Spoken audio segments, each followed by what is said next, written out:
Through Job, of course, and even though we've actually been on Job for quite a long time, we've really only been in Job for a few weeks because we took some what I call diversions or tangents, where we talked a couple weeks and got into a little bit of in-depth talking about the devil and what he's all about, and then also evil and pain and suffering and how that relates to the world that God's created and our place in it. So we talked about that. And now we've gotten into the first cycle of speeches where Job is, his friends have come and they've sat with him for a while, and then Job starts to talk and basically has some complaints about his situation, which is understandable considering how what's happened to him. And then after that, Eliphaz, one of his friends, starts to talk and gives his opinion on the matter. And then now we're in chapter 6 and 7 where Job is responding to Eliphaz. And actually it's chapter 6 where he's responding to Eliphaz. And then in chapter 7, he's actually going to turn his attention more back to complaining about his situation and what God is doing to him. Now, if you haven't picked up on it at this point, which you may not have because we're only into Job's first response to his friend, but really this first section or cycle of speeches, there's basically two things that I think we should be striving to learn from these speeches and from this discussion. I mean, there's a lot of what you might call gems or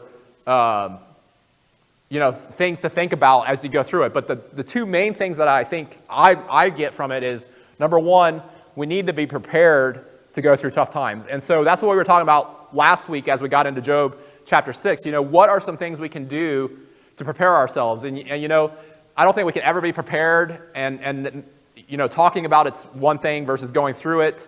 But we do want to have that strong relationship with God and to really just having the knowledge that we are going to go through tough times, really prepare ourselves for that. And so I think we get that from Job. And then from his friend's side, what we see is sort of what we can learn or talk about are how do we respond or how do we interact with people who are going through those tough times. We have our prayer list, and we have a lot of people that are on that prayer list all the time. There's a lot of people going through tough times. What can we do to help people who are going through tough times? And there again, there's no one correct way of doing it. There's no one, there's not something that we can say that this is the way we should always handle it or this is the correct way in each situation. But we can talk about, what did we learn from Eliphaz? Well, we learned some things that's probably not good to do. And that's what we're going to see with Job's friends here in this first cycle of speeches. We're going to get to build that here later on today. And once again, what he does is probably not a good example for us as to what we should be doing, to try to well, I don't know if you'd say try to encourage, because they weren't really trying to encourage Job, but when we're talking with somebody who's going through a tough time, maybe some things that we can talk about, some things that we can do or shouldn't do. So that's kind of, as we go through these chapters, that's kind of where our focus is as we're going. And like I said, there's some other things that can be brought in, some things we can see, but the big things that I think we can go through are, those two things. How do we prepare ourselves for tough times, and then also how to keep from getting discouraged when we're in those tough times, and then how to help others who are in those tough times. So that's kind of where we're at. We're going to pick up today with chapter 7, which is, like I said, where Job he's already kind of responded to Eliphaz, and now he's going in to respond or to talk more about his complaints against God or how he's feeling about life, his discouragement, and we'll see, how he really is discouraged here. So let's go ahead and do Job chapter 7.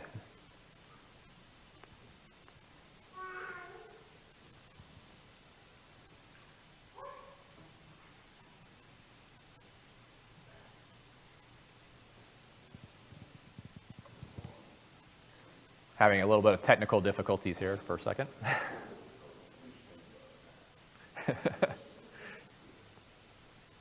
Dave says, please stand by.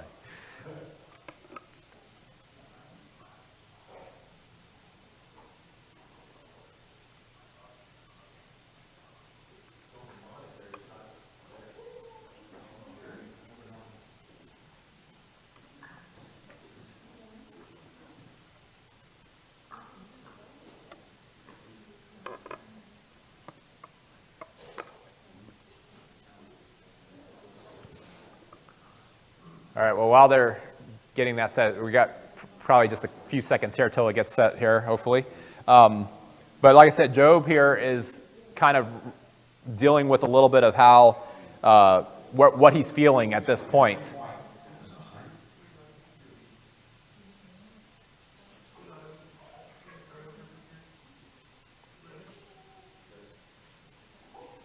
Chapter 7. Is not man forced to labor on earth, and are not his days like the days of a hired man?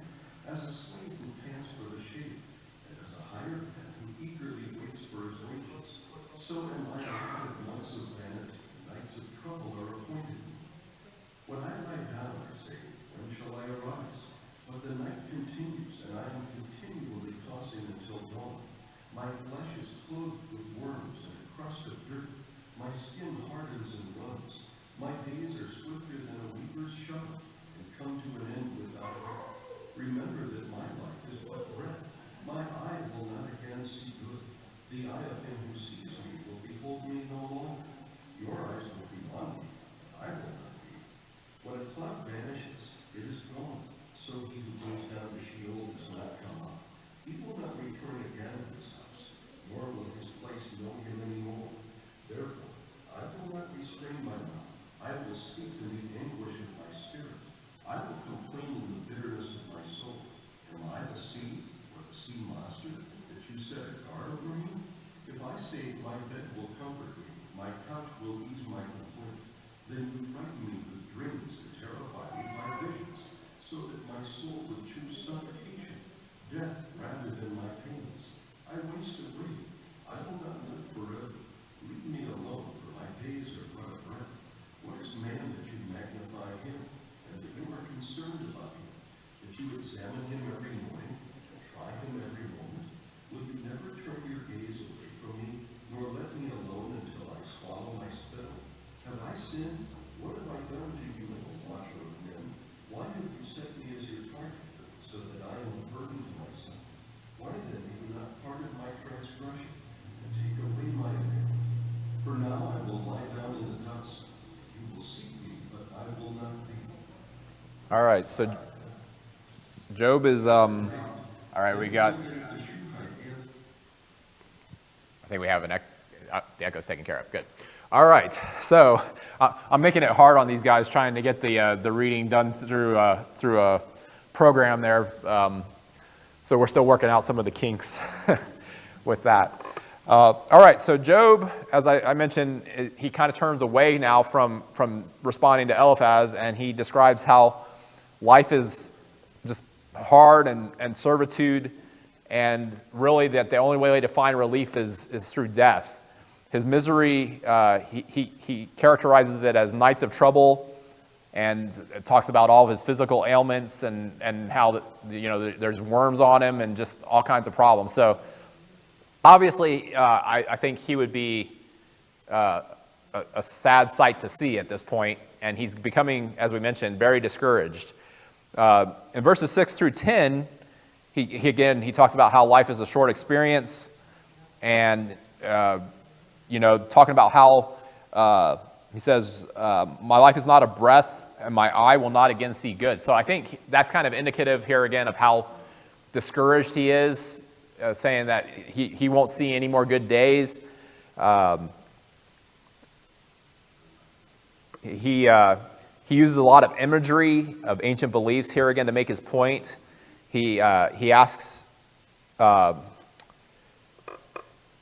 let me back up just a little bit there. He says, how depressed he is. Where are we as people if we don't have a faith in God to fall back to? Where would we be when tough times come our way? What would we have to hope in? And that's kind of what I'm thinking of as he's talking here. You know, does he realize what his hope is at this point? And does he know that he does have something better to look forward to, even if things didn't get better here? He still has something to look forward to. Now, going down to verse 11, like I said, he starts to give some imagery, use imagery to talk about what's going on. You know, he says, am I the sea or a sea monster that thou dost set a guard over me? And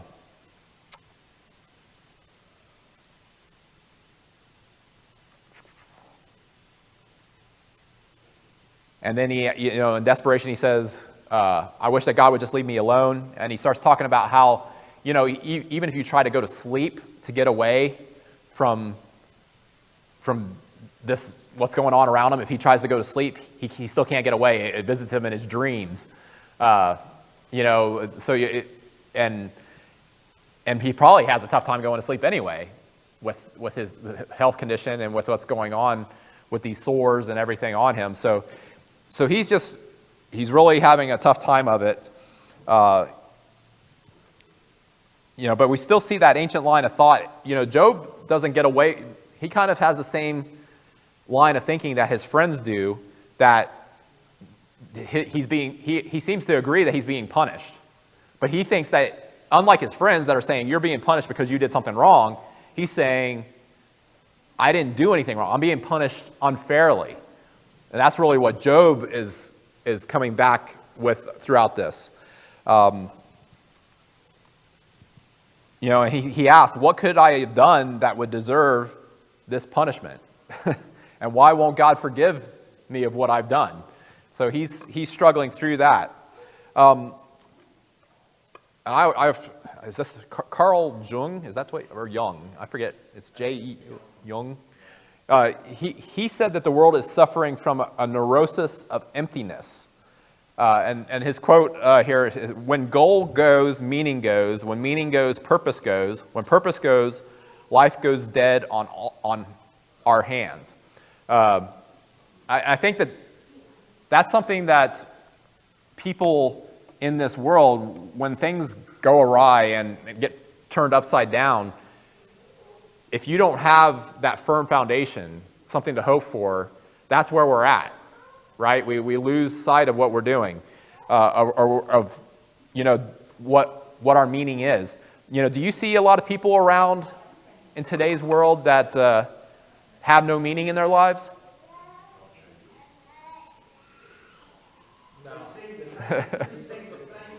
We see a lot of people who think whose meaning is not a firm foundation. It's something that's very wishy-washy, right? Their meaning comes from whatever cause they stand for or whatever, but it's not an eternal thing. What's probably this? I don't want to kind of keep going back to the same thing, but what's one of the big things that we see in our country right now that seem to be important to people?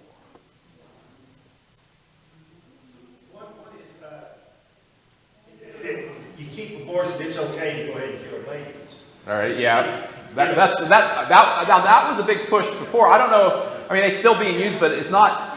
That's not as big of the big push that I'm seeing right now is environmentalism. And I'm not talking about just being concerned about the environment. I'm talking about like that's the core, like that's where they're putting all of their thought and everything, their purpose into that. And we talked about that a little bit before. What I'm encouraged is that it has become more life for life now. Yeah, that's what I was saying in relation to abortion. I think there's been a lot of education, and a lot of people are starting to figure out that that's not how bad and wrong that is. So there has been a lot of changing on that front, but not enough. There's still a lot of people who think the other way, but there has been a lot of changing on that. And of course, anytime that we talk about the environment, I don't want anybody to get the wrong idea. I'm all for protecting the environment as far as that goes. But I do think that there are people who that is their religion. That is what they worship, the creation rather than the creator. And so that's what I was referring to there. And when we do that, that gives us a hard time having a good sense of purpose, because that doesn't give us hope for the future. Or, in fact, a lot of people are in fear because of that. So Job then, asks some questions here. Why is God so concerned with people? That's an interesting question. Think about that. Why is God so concerned with people? He created us. Because he created us, right? And what did he create us for? To serve him. Serve him. So what is our purpose? To serve God. As long as we keep track of that purpose, can that help us to stay focused and to be able to get through tough times? It can't. There again, saying it isn't like going through it. It's nothing that you can do. But if we really understand that our purpose is to glorify God in everything we do and we say, and that we live or die to glorify God, like that's, Paul talks about that. Whether I live or die, it's all supposed to be done for God. As Christians, we should honor God and do so when we go through trials and do what He has told us to do. When we do it the way He wants us to, that's when we're bringing glory and honor to God. So how can we give priority to our purpose? What are some things that we need to do? Or another way of saying that, what can we do as we go through life to not lose the big picture, to really focus on eternity? In chapter 7, verse 17, I think men regard yourself more highly than what they should. What is man that you make so much of him? That you set your heart on him. Right. Yeah, God. Yeah, that's what Job's asking. Why are you tormenting me? Is what he's asking there. Why? What am I that you focus so hard on me? Now then, of course, we can use that passage in another way, which is what we were just talking about. Why is God so mindful of us? Because He created us. Because of that. Now then, of course, God is not tormenting Job in the way that Job thinks He is. God is responsible in some way for what he's going through, but at the same time, it's not punishment in the way that Job thinks it's punishment. So it's very different from what Job envisions here. But what are some things that we can do? Like I was saying, like what can we do to prepare ourselves for the tough times? What are just a couple of simple things that we can try to do? I think if you focus more on the church family, I think that is very important. All right, fellowship with fellow believers. That can certainly, we can be a support system for each other, and having built those relationships in the good times, try to stand together and help each other in the bad times. What about personally? What are some things that we can do? Like I said, not a trick question. Just what are some things that you think about? I always remember this just being ingrained in me as a young kid by my mom, that she always said, put your faith in God because people will always let you down. People will always hurt you. They'll disappoint you. Don't ever put your faith in people. And that really stuck with me. And I look at all these people who, their whole world falls apart. Their belief in God falls apart when there's some scandal with somebody who they loved and admired as a Christian. Mm-hmm. And that just, it never affected me because I think mostly because Mom prepared me for that. And what you're saying there is, that's why I wanted to take that detour that we took, that several-week detour where we talked about evil and suffering and pain, because people, actually anything, it doesn't matter what it is, there's nothing that we can count on. Nothing is certain. Yes, people can help us through tough times. At the same time, they can hurt us. So you can't always count on people because we are people. We make mistakes. So the only thing we can count on is God and developing that relationship and faith in God. Now, so how do we do that? How do we develop we talked about, Charles mentioned about our character is what, that's what we are. It's who we are. And we shouldn't lose that. That shouldn't change depending on our situation. That our character should stay the same no matter what we're going through. We should be who we are. We say, what is character? It's what you do when nobody's looking, right? When nobody knows what's going on, do you keep your same integrity?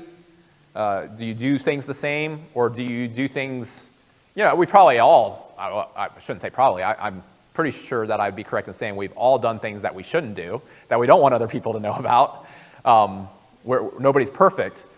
But do we live a double life? Do we do one thing in front of people and then something different behind the scenes?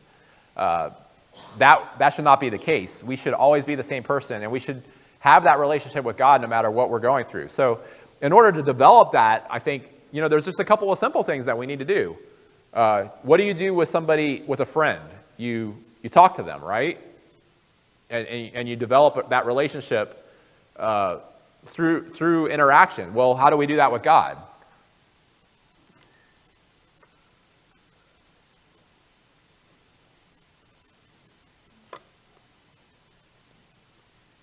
We read the Bible, right? That's God speaking to us. And then how do we speak to God? Through prayer. So I think very simply we read the scripture, and when I say read the scripture, that doesn't mean just paging through it, like we really try to learn from it. And then prayer, of course, praying and laying out our needs, our wants, just talking to God. Those things through the good times, doing that through the good times, will help us, to develop that relationship to be ready for the bad times. I think since this virus hit, I think people have lost the fact that it's important that we assemble together, That goes back to what we were talking about. People, like I said, and as Jimmy brought up, people can fail us. You have to rely on God, because God's the unchangeable one. God will never change, and we can rely on God all the time. Now, you can't always rely on people, but we do need that support system. It is important to have people, and like Elton, like what you said, being together with other Christians is an important piece of that, and it helps us in developing that. Anybody have any other comments before we move on to Bildad here? I think another is just exposure to bad things. We work overtime to protect our kids, starting from a young age. We never want them to That's a good, I hadn't really thought about that. But yeah, learning how to deal with adversity. Like, take them to hospitals and let them, that was done for us as kids, and I think that helped me to process trauma, because it's a reality. It's not like we were overexposed to bad things, but we went to hospitals and we visited with people who were in hospice, and we knew that the end was near for them. Now, whether parents want to protect their kids from that sort of stuff or not, whichever way you think is best on that, no matter what, your point's still correct, that we have to learn. We have to deal with it at some point, or at least become aware of it, or else it'll blindside you out of nowhere. And people, instead of shielding and making it as if there's nothing happening, we need to be aware of what the reality is, what is actually going on, because if we don't have that knowledge, that awareness, then when it hits us, we'll just get blindsided. We won't be ready for it. Yeah. People are surprised that for them, life is unfair because whatever, there was a car accident, somebody in the family died.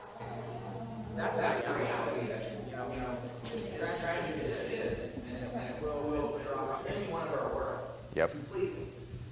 But that's a reality that always needs to be in the back of our mind. Anything can happen to any of us at any time. At any time, yeah, right. That's right, exactly. That's part of why God created this world the way He did, is because we have to rely on Him.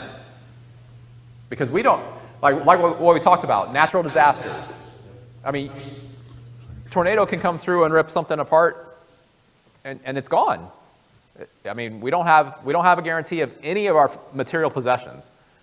There's any number of ways that those things can be destroyed in a moment.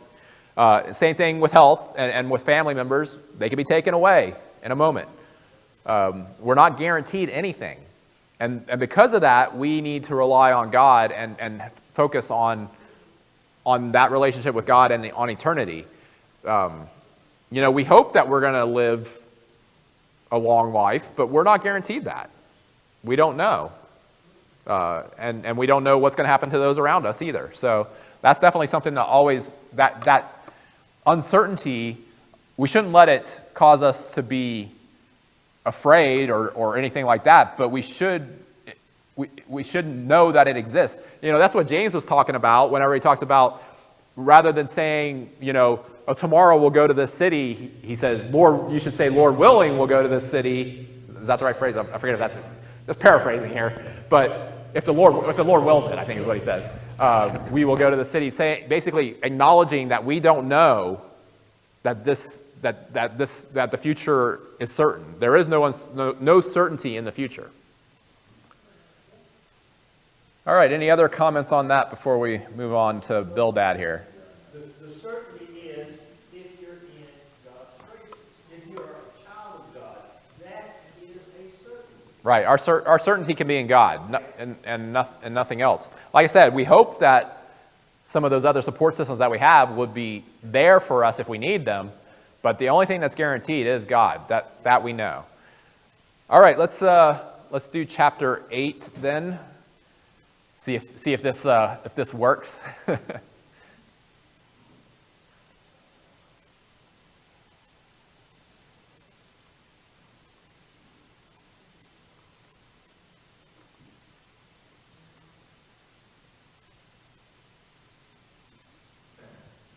And while they're getting that, oh, never mind. I'm on speaker now.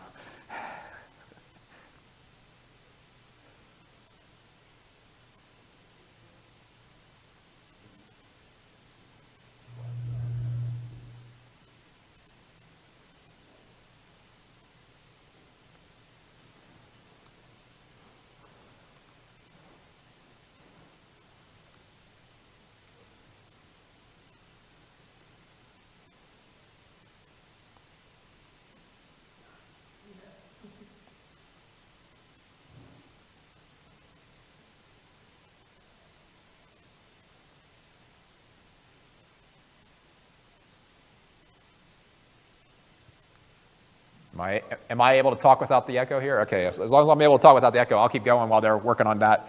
So, in the days of the American West, a new commander was sent to a frontier army fort. And this is just a little story that was in one of the commentaries I was reading. It says, he became involved in negotiations with an important Indian chief. Working through a translator, the officer asked the chief a number of questions, but he received no answer to his questions.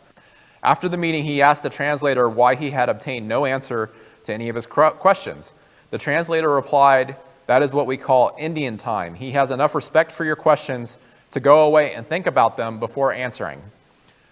That kind of hits home with me because when I'm in a conversation, it's pretty rapid fire. Whoever I'm talking with, I tend to go right back and forth very quickly. All right, we're ready to go? Okay, so I'll hit that back out after we get chapter 8 here. What is right? When your children sinned against him, he gave them over to the penalty of their sin. But if you will seek God earnestly and plead with the Almighty, if you are pure and upright, even now he will rouse himself on your behalf and restore you to your prosperous state. Your beginnings will seem humble, so prosperous will your future be. Ask the former generation and find out what their ancestors learned. For we were born only yesterday and know nothing, and our days on earth are but a shadow. Will they not instruct you and tell you? Will they not bring forth?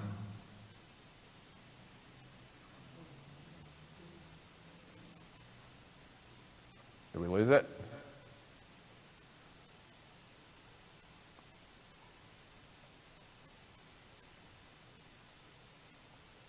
All right, seems like we're having technical difficulties again here.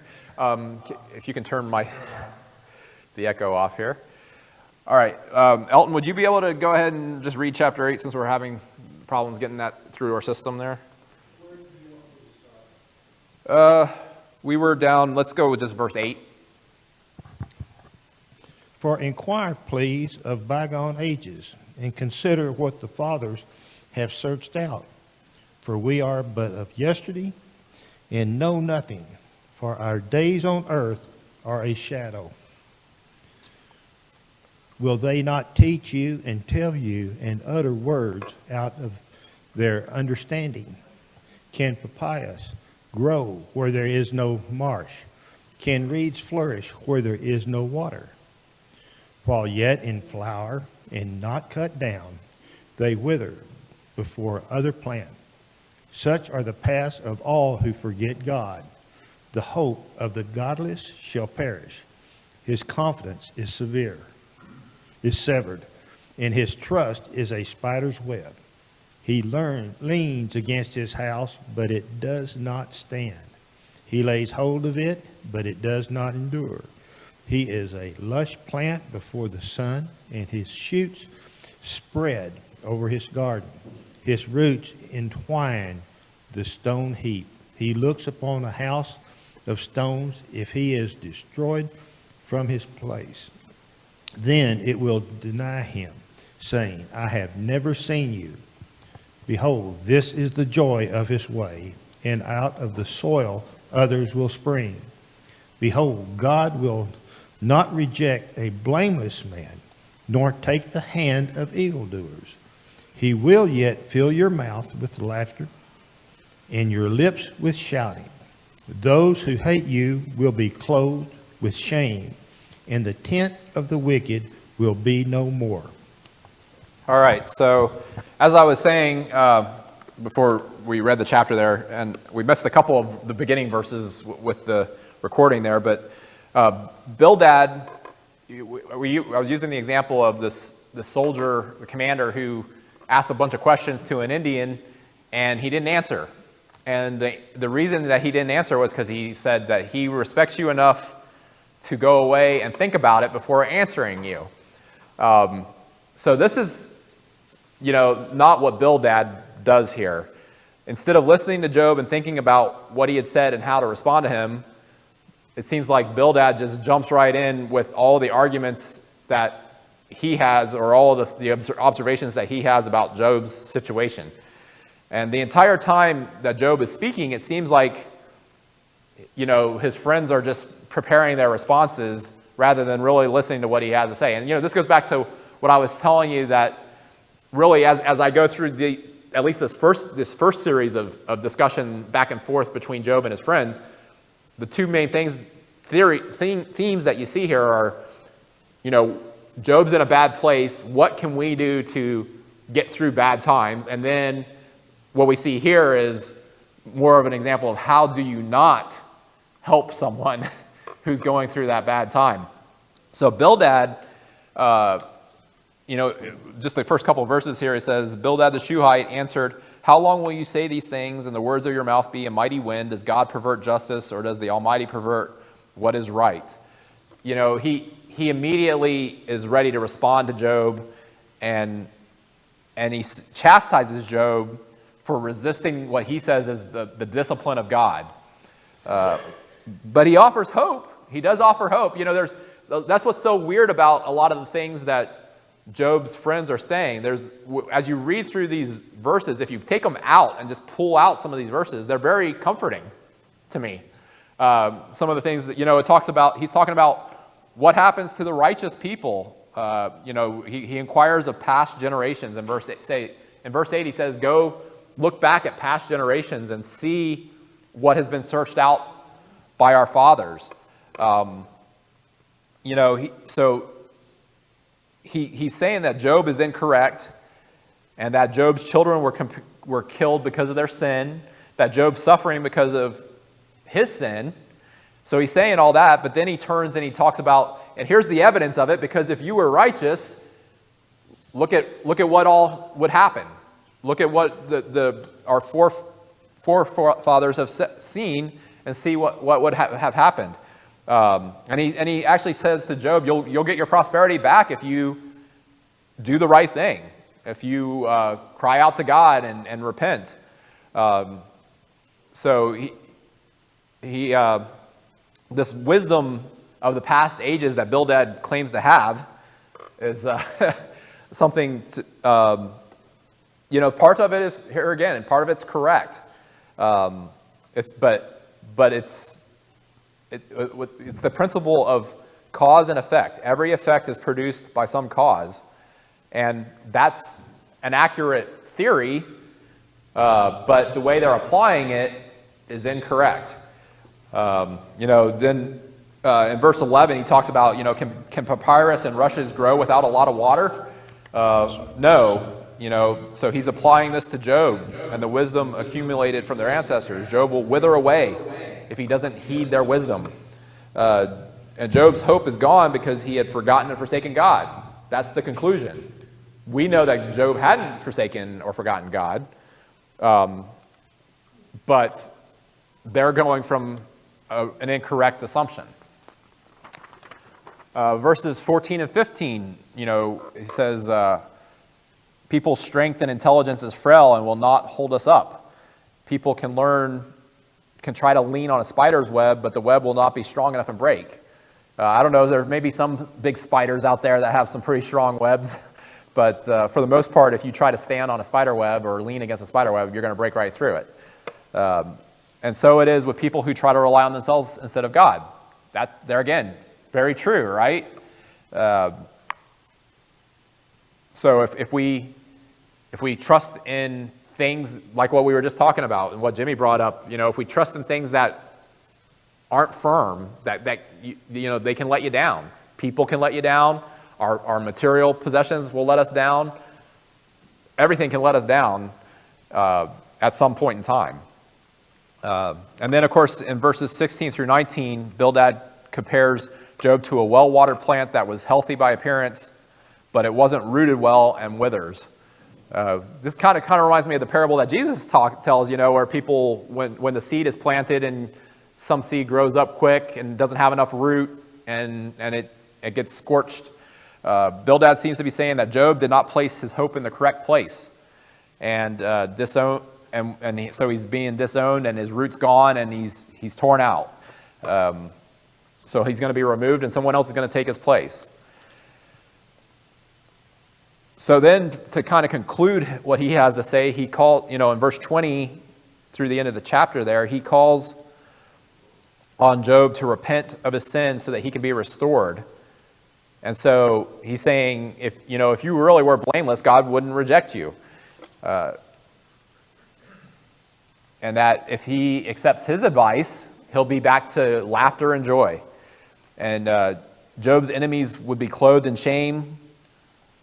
So here again, it seems like his friends really just don't understand Job's character. They don't know that Job is a righteous person. They think that he's done something terrible and just won't admit it.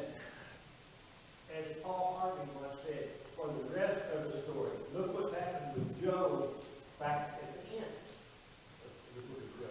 Yep, exactly, yeah. And what's funny is that he does get restored and he does get all those things, but it's for a completely different reason than what they're thinking. Yeah. All right, so just to conclude here this morning, Bildad shows us how not to be a good listener when someone is hurting. What are some things that we should and shouldn't do, you think, that can help us to be able to help someone that's in a bad place? We've talked a little bit about this already. What are some things that we've talked about? Learn to be quiet. Be quiet. Begin with accusations and assumptions. Yep. Yeah, be sure you know all the facts before you say anything accusatory. And there again, that's even forgetting the fact that it's probably not a good idea to be accusatory in the first place, depending on what the situation is. Now, there may be some situations where some correction is needed. There may be, but when somebody's really hurting, are they going to listen to correction? Not usually. They can't process that. They're just, as Charles said, they're just trying to survive the day. So that may not be the right time to try to be accusatory or corrective if there is something that needs it. But a lot of times, it's wrong to even think that to begin with because we don't know all the facts. And like Job's friends here, they're sure that Job did something wrong. They are 100% certain that he is being punished for something he did wrong. And they are 100% wrong. He is not being punished for anything he did wrong. And so to make assumptions can really cause great harm. So yeah, definitely be silent when called for. Make sure that you know everything that you can know, and don't say things based off of assumptions, because that can really hurt. What else are some things that we need to realize? Actually listen whenever they're speaking. Yeah, don't dominate the conversation. Listen more than speaking. Listen, being a good listener. And this is where, like I said, this is not my cup of tea. I like to go back and forth with people. Extroverts tend to do that, I think. They tend to talk and think out loud. And we need, that may not be the best thing to do whenever somebody's hurting. We need to weigh what we have to say and to really think about it. Interrupting somebody who's hurting is probably not the way to go. Don't interrupt people. Let them finish their train of thought without breaking in. Here again, this happens in our family all the time. We all like to interrupt each other. Interrupting to make a point before someone finishes their point, what is that? Does that help the situation? No, it makes more frustration and causes more problems. All right, I have a couple other things, but we're out of time here, so we'll pick up there and just kind of finish up discussing that question. What can we do, and what should we remember to do when talking to someone who's hurting? We'll do that next week, and in the meantime, we'll take a break here, and then we'll be back for our worship service in about 14